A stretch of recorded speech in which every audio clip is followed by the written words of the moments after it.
मित्रांनो, आपण धातू पाहिले जे मजबूत असतात आणि अधातू पाहिले जे ठिसूळ असतात. पण तुम्हाला माहिती आहे का, विज्ञानाच्या दुनियेत असे काही बहुरूपी आहेत जे ना पूर्णपणे धातू आहेत ना पूर्णपणे अधातू.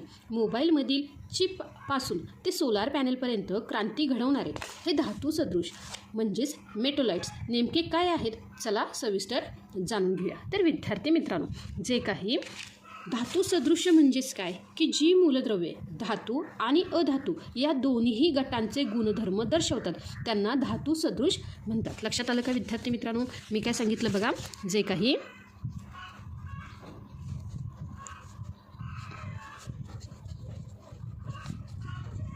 धातू सदृश म्हणजेच काय, जी मूलद्रव्ये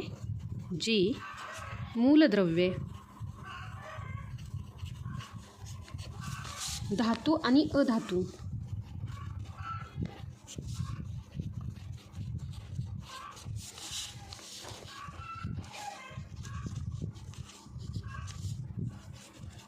या दोन्ही गटांचे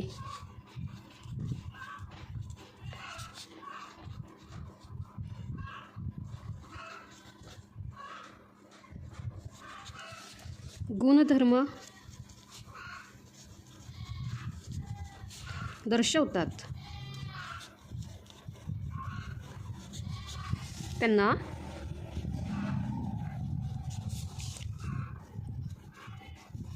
धातू सदृश म्हणजेच बघा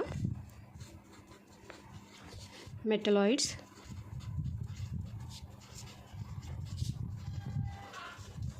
म्हणतात. तर विद्यार्थी मित्रांनो, जर तुम्हाला धातू आणि अधातू म्हणजे काय हे जाणून घ्यायचं असेल तर मराठी लेक्चरवालीला एकदा नक्की भेट द्या. धातू आणि अधातू म्हणजे काय ह्याचा इन डिटेलमध्ये मी व्हिडिओ बनवला आहे, तर ही संकल्पना तुम्ही नक्की समजून घ्या. तर विद्यार्थी मित्रांनो, आता हे जे काही धातू सदृश आहे तर हे धातू सदृश आपल्याला कुठे आढळतात म्हणजेच आपण कुठे बघू शकतो, जे आपले आवर्त सारणी म्हणजे आता दहावीचं जे पुस्तक आहे ह्या पुस्तकामध्ये जी काही आवर्त सारणी म्हणजे जे काही पिरियॉडिक टेबल आहे ह्यामध्ये धातू आणि अधातूंच्या मध्ये एक झिगझॅग म्हणजे शिडीसारखी जी रेषा असते त्याच रेषेवर हे मूलद्रव्ये आढळतात. लक्षात आलं का? मी काय सांगितलं, ह्याचे जे काही स्थान आहे हे कुठे आहे बरं, तर याचे स्थान आहे आवर्त सारणीमध्ये.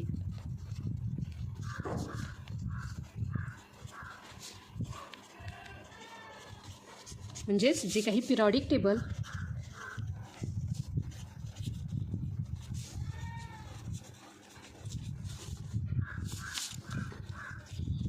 धातू आणि अधातूंच्या मध्ये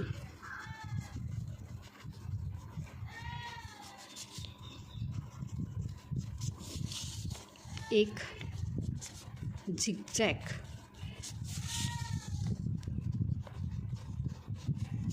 म्हणजे काय, शिडीसारखी बघा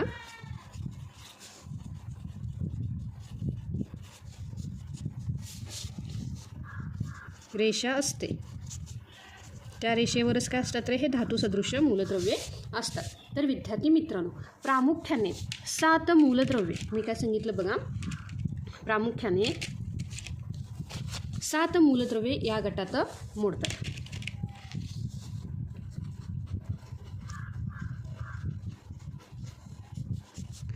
सात मूलद्रव्ये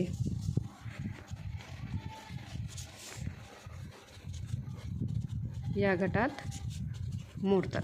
कोणती कोणती आहेत ती तर बघा विद्यार्थी मित्रांनो, तर त्यामध्ये आहे बोरॉन, सिलिकॉन, जर्मेनियम,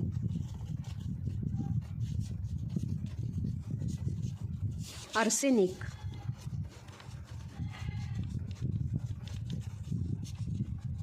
अँटीमनी,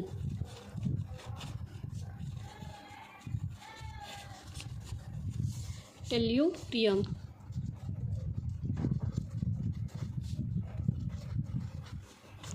आणि पोलोनियम.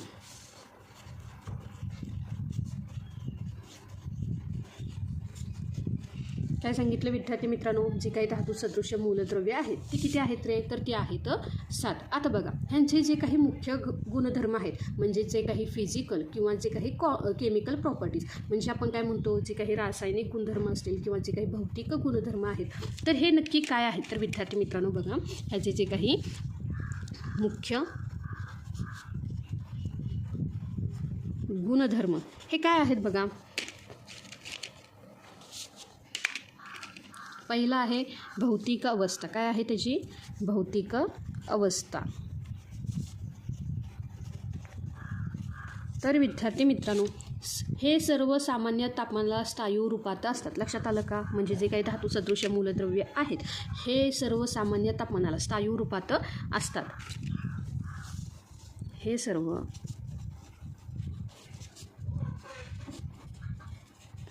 सामान्य तापमानाला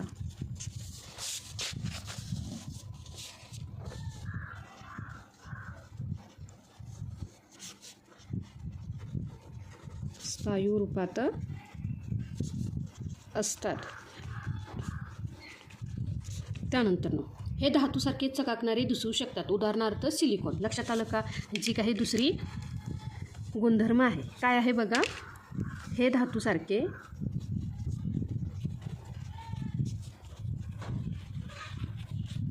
चकाकणारे दिसू शकतात.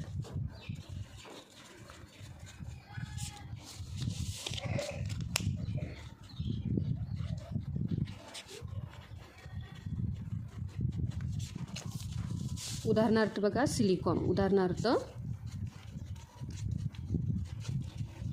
सिलिकॉन.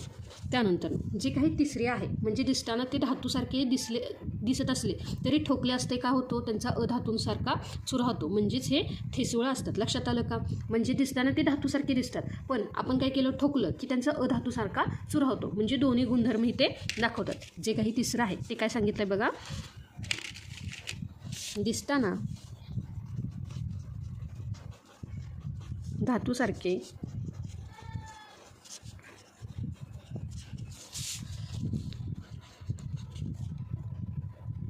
असले तरी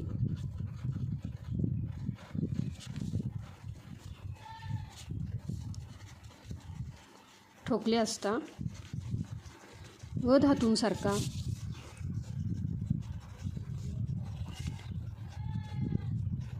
यांचा चुरा होतो. यांचा चुरा होतो, म्हणजेच हे ठिसूळ असतात. म्हणजेच हे ठिसूळ असतात.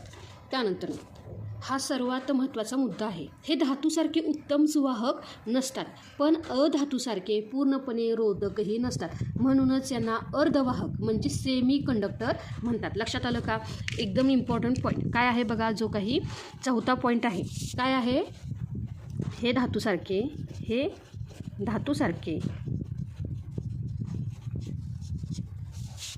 उत्तम सुवाहक नसतात.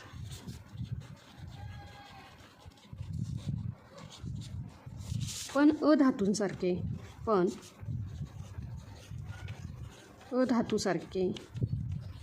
पूर्णपणे रोधकही नसतात. म्हणूनच यांना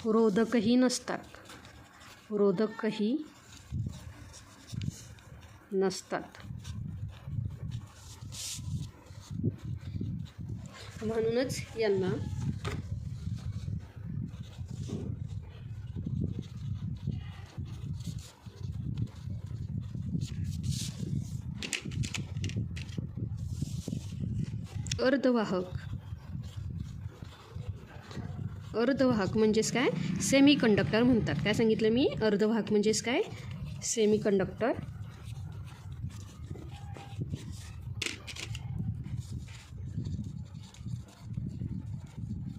लक्षात आलं का विद्यार्थी मित्रांनो, हे सगळे गुणधर्म विसरला तर चालेल, पण हा गुणधर्म अजिबात विसरू नका. लक्षात आलं का. आता बघा, जसे जसे ह्या धातू सदृश्य मूलद्रव्यांचे तापमान वाढते तशी तशी त्याची विद्युत वाहकता वाढते, धातूच्या अगदी उलट. लक्षात आलं का, म्हणजेच काय बघा, जो काही पाचवं आहे तो काय आहे बघा, जसजसे तापमान वाढते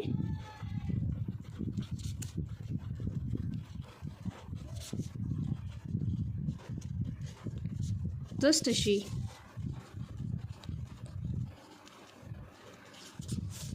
यांची विद्युत वाहकता वाढते.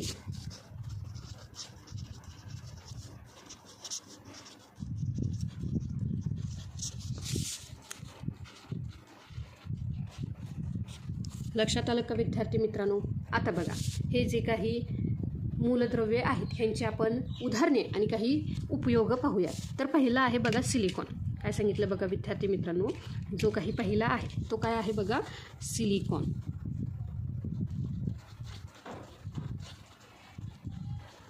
आता इथे मी लगेच लिहून पण टाकते बघा, सिलिकॉन. आणि त्याची जी संज्ञा आहे ती आहे SI. लक्षात आलं का? आता ह्याचा उपयोग कुठं होतो की इलेक्ट्रॉनिक उद्योगाचा कणा आहे, म्हणजे मोबाईल, लॅपटॉपच्या चिप्स, ट्रान्झिस्टर आणि सौर घटामध्ये याचा वापर होतो. लक्षात आलं का? मी काय सांगितलं, जे काही हा सिलिकॉन आहे ह्याचा उपयोग कुठं होतो, इलेक्ट्रॉनिक उद्योग.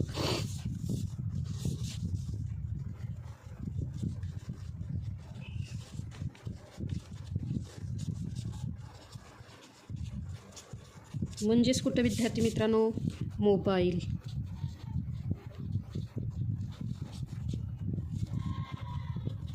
लॅपटॉपच्या चिप्स,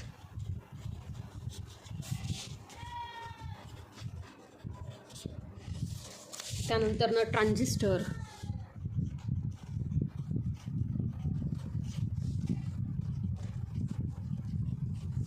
आणि सौरघट. लक्षात आलं का विद्यार्थी मित्रांनो? त्यामध्ये सिलिकॉनचा वापर होतो. त्यानंतर जे काही दुसरं आहे ते आहे बोरॉन. बघा, जे काही दुसरं आहे ते काय आहे बघा, बोरॉन.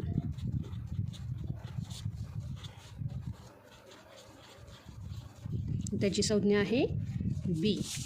तर विद्यार्थी मित्रांनो, बोरांचा उपयोग कुठे होतो, तर ह्याचा उपयोग होतो काच उद्योगात. कुठे होतं बघा, काच उद्योगात. काच मजबूत करण्यासाठी याचा वापर होतो. तसेच फटाक्यांमध्ये जो हिरवा रंग देण्यासाठी बोरांचा उपयोग होतो. म्हणजेच काय बघा, काच उद्योग, फटाके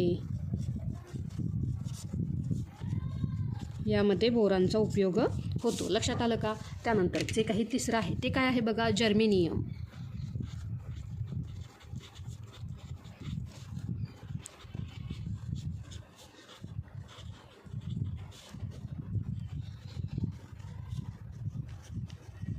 त्याची संज्ञा आहे GE. लक्षात आलं का? आता ह्याचा जर्मेनियमचा उपयोग इन्फ्रारेड उपकरणामध्ये आणि फायबर ऑप्टिक कम्युनिकेशनमध्ये होतो. लक्षात आलं का? कुठे होतो बघा, इन्फ्रारेड उपकरणांमध्ये.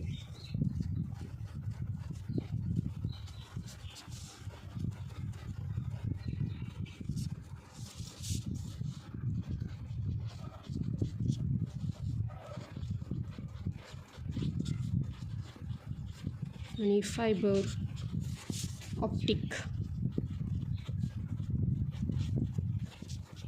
कम्युनिकेशन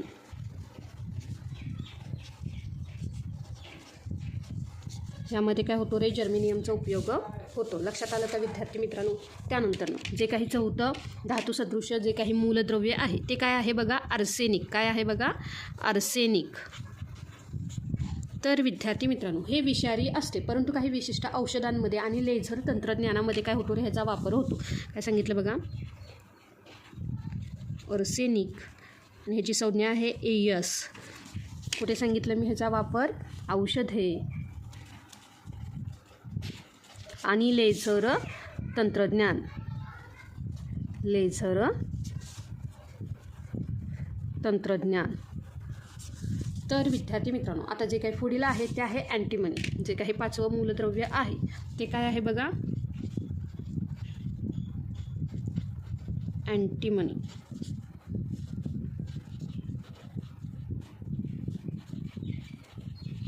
त्याची संज्ञा आहे SB. तर विद्यार्थी मित्रांनो बघा, हे जे काही अँटीमनी आहे ह्या अँटीमनीची जे काही उपयोग होतो बॅटरीची क्षमता वाढवण्यासाठी आणि आगीपासून जे संरक्षण करणाऱ्या लेयर्समध्ये ह्याचा काय होतो रे, वापर होतो. काय सांगितलं बघा, बॅटरी किंवा जे आगीपासून संरक्षण करणाऱ्या लेयर्समध्ये ह्याचा वापर होतो. लक्षात आलं का विद्यार्थी मित्रांनो? तर मित्रांनो, आज आपण त्या मूलद्रव्याबद्दल जाणून घेतले जे स्वतःला बदलून विज्ञानाला वेगळी दिशा देतात.